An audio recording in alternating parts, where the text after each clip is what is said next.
ವೇದಿಕೆಯ ಮೇಲಿರ್ತಕ್ಕಂಥ ಎಲ್ಲ ಗಣ್ಯರೇ, ವೇದಿಕೆಯ ಮುಂಭಾಗದಲ್ಲಿರ್ತಕ್ಕಂಥ ಗೌರವಾನ್ವಿತ ತಾಯಂದಿರೇ, ರೈತ ಕಾರ್ಯಕರ್ತರೇ ಹಾಗೂ ಇಲವಾಲ ಸುತ್ತಮುತ್ತಲ ಗ್ರಾಮಸ್ಥರೇ, ಪತ್ರಿಕಾ ಮಾಧ್ಯಮದ ಸ್ನೇಹಿತರೆ, ಪುಟ್ಟಣ್ಣಯ್ಯರು ಬದುಕಿದ್ರೆ ಇವತ್ತಿಗೆ 76 ವರ್ಷ. ಪುಟ್ಟಣ್ಣಯ್ಯವರು ರೈತ ಸಂಘಕ್ಕೆ ಬಂದದ್ದು ಆಕಸ್ಮಿಕ. ಆದರೆ ಅವರು ಬೆಳೆದದ್ದು ಮಾತ್ರ ವಿರಾಟ ಸ್ವರೂಪ. ವಿರಾಟ ಸ್ವರೂಪದಲ್ಲಿ ಅವರು ಬೆಳೆದ್ರು. ಯಾಕೆಂದ್ರೆ ಅವ್ರಿಗೆ ಏನು ಚಿಂತನೆಗಳೇನಿದ್ದೋ ಆ ಹೋರಾಟದ ದಿಕ್ಕಲ್ಲಿ ಯಾವ ರೀತಿ ಯೋಚನೆ ಮಾಡ್ತಿದ್ರು ಅಂದ್ರೆ, ಬಂಗಾರಪ್ಪರ ಕಾಲದಲ್ಲಿ ವಿಶ್ವ ಸುಂದರಿಯರ ಒಂದು ಸಮಾವೇಶ ನಡೀತಿತ್ತು.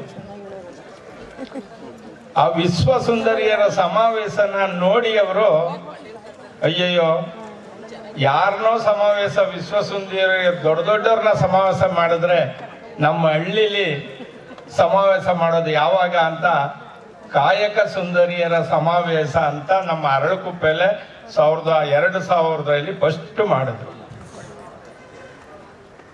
ಅಲ್ಲಿವರೆಗೆ ಯಾರು ಹಳ್ಳಿಯವ್ರಿಗೆ ಒಂದು ಸನ್ಮಾನನೇ ಮಾಡ್ತಿರ್ಲಿಲ್ಲ.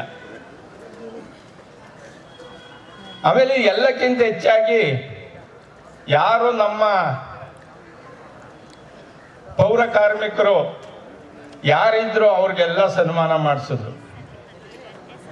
ಒಬ್ಬ ಲಾಳ ಕಟ್ಟೋನಿಂದ ಹಿಡಿದು, ಮೂಗ್ದಾರ ಚುಚ್ಚೋನಿಂದ ಹಿಡಿದು, ಕೊಂಬೊರಿಯೋರಿಂದ ಹಿಡಿದು ಎಲ್ಲರಿಗೂ ಅವರು ಸನ್ಮಾನನ ಮಾಡಿಸಿ ಅದು ಚಾಲ್ತಿಗೆ ಬಂತು. ಇವತ್ತು ಚೆನ್ನಾಗಿ ನಡೀತಾವೆ. ಏನಾರ ಆಗ್ಲಿ ಸನ್ಮಾನಗಳು, ಕೆಳಸ್ತರದ ಜನಗಳಿಗೆ ಸನ್ಮಾನಗಳು ನಡೀತಾವೆ ಅಲ್ಲಲ್ಲಿ. ಅದಕ್ಕೆ ಕಾರಣಕರ್ತರು ನಮ್ಮ ಪುಟ್ಟಣ್ಣಯ್ಯರು. ಆಮೇಲೆ ಅವರು ವಿಧಾನಸಭೆ ಪ್ರವೇಶ ಮಾಡಿದ ಮೇಲೆ 1994ರಲ್ಲಿ ಪ್ರಪ್ರಥಮವಾಗಿ ಅವರು ವಿಧಾನಸೌಧ ಪ್ರವೇಶ ಮಾಡಿದ್ರು. ಆವಾಗ ವಿಧಾನಸೌಧಕ್ಕೆ ಅವರು ಪ್ರವೇಶ ಕೊಟ್ಟ ಮೇಲೆ ಹಿಂದೆ ಹಾವು ಕಡಿದ್ರೆ, ಬೆಂಕಿಗೆ ಬಿದ್ದರೆ, ನೀರಲ್ಲಿ ಮುಳುಗಿದ್ರೆ ಯಾವುದೇ ಪರಿಹಾರ, ಮರದಿಂದ ಬಿದ್ದರೆ ಯಾವ ಪರಿಹಾರನೂ ಕೊಡ್ತಿರ್ಲಿಲ್ಲ. ಇವತ್ತು ಅವ್ರಿಗೆಲ್ಲ 2 ಲಕ್ಷ ಪರಿಹಾರ ಸಿಗ್ತಾ ಇದೆ. ಅದಕ್ಕೆ ಕಾರಣಕರ್ತರು ನಮ್ಮ ಪುಟ್ಟಣ್ಣಯ್ಯವರು. ಆಮೇಲೆ ವಿಧಾನಸಭೆಯಲ್ಲಿ ಮಾತಾಡ್ಬೇಕಾದ್ರೆ ಅವರು ಜಾಸ್ತಿ ಹೆಣ್ಣು ಮಕ್ಕಳ ವಿಚಾರನೇ ಮಾತಾಡ್ತಿದ್ರು. ವಿಧಾನಸೌಧದಲ್ಲಿ ಹೆಣ್ಣು ಮಕ್ಕಳ ಗರ್ಭಕೋಶದ ತೊಂದರೆ ಬಗ್ಗೆ ಜಾಸ್ತಿ ಮಾಡಿ ಅವತ್ತೇ ಹೇಳ್ತಿದ್ರು, ದಯಮಾಡಿ ನೀವು ಅವ್ರಿಗೆಲ್ಲ ಒಂದು ಕಾರ್ಡ್ ಕೊಡಿ, ಅವ್ರಿಗೆ ಉಚಿತವಾಗಿ ಔಷಧಿನ ಕೊಡಿ, ಟ್ರೀಟ್ಮೆಂಟ್ ಕೊಡಿ ಅಂತ ಹೇಳಿದವರು ಪುಟ್ಟಣ್ಣಯ್ಯ. ಇಂಥವು ಎಷ್ಟೋ ಕಾರ್ಯ. ಆಮೇಲೆ ನಾವು ಜೊತೆಲಿ ಇರೋದ್ರಿಂದ ನಮಗೆಲ್ಲ ಗೊತ್ತಿತ್ತು. CM ಫಂಡ್, ಮುಖ್ಯಮಂತ್ರಿ ಪರಿಹಾರ ನಿಧಿ ಇದೆಯಲ್ಲ, ಒಬ್ಬೊಬ್ಬ MLA 50-100 ತಗೊಂಡೋದ್ರೆ ಇವರು 2000-3000 ಲೆಟರ್ ಇರ್ತಿತ್ತು. ಯಾಕೆಂದ್ರೆ ಇಡೀ ಕರ್ನಾಟಕದ ಎಲ್ಲ ರೈತ ಸಂಘದ ಕಾರ್ಯಕರ್ತರ ಆ CM ಫಂಡ್ನ ಅರ್ಜಿಗಳೆಲ್ಲ ಇವ್ರ ಹತ್ರ ಇರ್ತಿದ್ರು. ಹೋದ್ರೆ ಗೋಪಾಲ್ ಇಲ್ಲೇ ಇದ್ದಾರೆ, ಒತ್ಕೊಂಡ್ಬರ್ಬೇಕಾಗಿತ್ತು. ಹಿರಿಕಂದು ಅಲ್ಲ ಫೈಲ್ಗಳ ಒತ್ಕೊಂಡ್ ಬರ್ಬೇಕಾಯ್ತು. ಒತ್ಕೊಂಡ್ಬಂದು ಸೈನ್ ಹಾಕ್ಸಿ ಇವತ್ತು ಹೆಚ್ಚು ಶಾಸಕರಲ್ಲಿ ಹೆಚ್ಚು CM ಫಂಡ್ ಕೊಡಿಸಿದ್ದಾರೆ ಅಂದ್ರೆ ಅದು ನಮ್ಮ ಪುಟ್ಟಣ್ಣಯ್ಯವರ ಒಂದು ತಾಕತ್ತು. ಇನ್ನೊಂದು, ಕೊನೆಯಲ್ಲಿ ಅವರು ನಾವೆಲ್ಲ ಮಂಡ್ಯಕ್ಕೆ ಹೋಗ್ಬೇಕಾದ್ರೆ ಬಾಬರಾಯನಕೊಪ್ಪಲ ಪಕ್ಕದಲ್ಲಿ ಲೋಕಪಾವನಿ ಹರಿಯುತ್ತೆ ನದಿ. ಅದು ಒಯ್ತಾ ಯೋಚನೆ ಮಾಡಿದ್ರು. ಆಗ ಮಳೆಗಾಲ, ನೀರು ಜಾಸ್ತಿ ಒಯ್ತಿತ್ತು. ಅರೆ ಇದನ್ನ ಯಾಕೆ ನಾವು ಈ ಟೈಮ್ನಲ್ಲಿ ಅಡ್ಡಗಟ್ಟಿ ಒಂದು ಪಂಪ್ ಮಾಡಿ ಕೆರೆಗಳನ್ನ ತುಂಬಿಸ್ಬಾರ್ದು ಅನ್ನೋ ಒಂದು ವಿಚಾರ ಅವ್ರ ತಲೆಗೆ ಬಂತು. ಅದನ್ನ ಮಾತಾಡಿದ್ರು. ಪ್ರಪ್ರಥಮವಾಗಿ ದುದ್ದ ಹೋಬಳಿ ನಮ್ಮ ಮೇಲುಕೋಟೆ ಕ್ಷೇತ್ರದ ಶಾಸನ ಸಭೆಗೆ ಸೇರಿದಂತ, ಮಂಡ್ಯ ತಾಲೂಕಿಗೆ ಸೇರಿದಂತ ದುದ್ದ ಹೋಬಳಿ ಕೆರೆ ತುಂಬೋ ಕಾರ್ಯಕ್ರಮ ಫಸ್ಟ್ ಆದದ್ದು ಅಲ್ಲಿ. ಇವತ್ತು ಅದು ಎಲ್ಲ ಕಡೆ ಬೆಳಿಬೇಕಾದ್ರೆ ಅದು ಪುಟ್ಟಣ್ಣಯ್ಯರ ಒಂದು ದೂರ ಆಲೋಚನೆ ಮಾಡಿದ್ರಲ್ಲ, ಅದರ ಪ್ರಕಾರ ಅವರು ಇದು ಮಾಡ್ತಾ ಇದ್ದಾರೆ.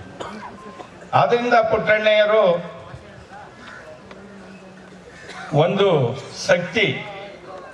ಕೊನೆ ದಿವಸ ನೀವು 18ನೇ ಫೆಬ್ರವರಿಲಿ ಕೊನೆ ದಿವಸ ನಮ್ಮ ಬೇಬಿ ಬೆಡ್ತಲ್ಲಿ 4 ಕಾರ್ಯಕ್ರಮ. ಫಸ್ಟು ಸರಳ ಮದುವೆ ಇತ್ತು. ಅವತ್ತು 19 ಜೋಡಿ ಸಾಮೂಹಿಕ ಸರಳ ಮದುವೆ ಇತ್ತು. ಅದನ್ನ ಮುಗಿಸಿದ್ರು. ಅದಾದ್ಮೇಲೆ ಚಿಕ್ಕಾಡೆಗೆ ಹೋಗಿ ಅಲ್ಲಿ ಒಂದು ದೇವರ ಕಾರ್ಯಕ್ರಮನ ಮುಗಿಸಿದ್ರು. ಅದ ನಂತರ ಪುಸ್ತಕದ ಮನೆ ಅಂಕೇಗೌಡ್ರನ್ನ ನಾವು ಪಾಂಡವಪುರ ತಾಲೂಕು ಸಾಹಿತ್ಯ ಸಮ್ಮೇಳನದ ಅಧ್ಯಕ್ಷರು ಮಾಡಿದ್ದು. ಅವ್ರ ಮನೆಗೆ ಹೋಗಿ ಆಹ್ವಾನ ಮಾಡ್ದು. ನಾವು ಬೇಬಿ ಬೆಟ್ಟದ ಕಡೆಗೆ ಹೋದೋ, ಅವರು ಊರಿಗೋದ್ರು. ಊರಿಂದ ಕಬಡ್ಡಿ ಆಟನ ಅವ್ರ ಟೀಮೇ ಗೆದ್ದಿತ್ತು ಅವತ್ತು. ಆ ಸಂತೋಷಕ್ಕೆ ಅವರು ಮಂಡ್ಯಕ್ಕೆ ಹೋದವರು ಇನ್ನು ವಾಪಸ್ ಬರಲಿಲ್ಲ. ನಮಗೆಲ್ಲ ದೊಡ್ಡ ಆಘಾತ ಆಯಿತು. ಯಾಕೆಂದ್ರೆ ಪುಟ್ಟಣ್ಣಯ್ಯರು ಒಂದು ಚಿಲುಮೆ ಇದ್ದಂಗೆ, ಚಿಲುಮೆ ಇದ್ದಂಗೆ. ಅವ್ರು ಒಂದೊಂದು ಮಾತುವೆ. ಅವ್ರು ನಾವು ಯಾವಾಗಾರ ಕೂತ್ಕಂದ್ರೆ ಕೆಂಪುಗೌಡ್ರೆ ಈ ಸತ್ ನಾವು ರಿಟೈರ್ಡ್ ಆದ್ಮೇಲೆ ಹಳ್ಳದ ಪಕ್ಕದಲ್ಲಿ 2 ಎಮ್ಮೆ ಮೇಯಿಸ್ಕೊಂಡು ಇದ್ಬಿಡೋದ ಕಂಡ್ರೆ ಅದೇ ನೆಮ್ಮದಿ ಅಂತ ಹೇಳೋರು. ಅವ್ರ ಮಾತು ಆಗಿರ್ತಿದ್ದೋ. ಆದ್ರಿಂದ ಅಂತ ಒಬ್ಬ ಚೇತನ ನಮ್ಗೆ ದೈಹಿಕವಾಗಿ ದೂರವಾಗಿರ್ಬೋದು, ಆದ್ರೆ ಎಲ್ಲರ ಮನಸ್ಸಲ್ಲೂ ಇವತ್ತು ಪುಟ್ಟಣ್ಣಯ್ಯರ ಕೂತಿದ್ದಾರೆ. ಆ ಕೂತಿರೋದ್ರಿಂದ ಇಷ್ಟು ಜನಸಂಖ್ಯೆ ನೀವೆಲ್ಲ ಬಂದಿರೋದು. ಇನ್ನೂ ಅವರ ಸ್ಫೂರ್ತಿ ನಮಗೆ ನಿರಂತರವಾಗಿರ್ಲಿ ಅಂತ ಹೇಳಿ ನನಗೆ 2 ಮಾತಾಡಲು ಅವಕಾಶ ಮಾಡಿಕೊಟ್ಟ ತಮ್ಮೆಲ್ಲರಿಗೂ ಒಂದ್ಸಿ ನಾನು ಮಾತು ಮುಗಿಸ್ತೀನಿ. ನಮಸ್ತೆ.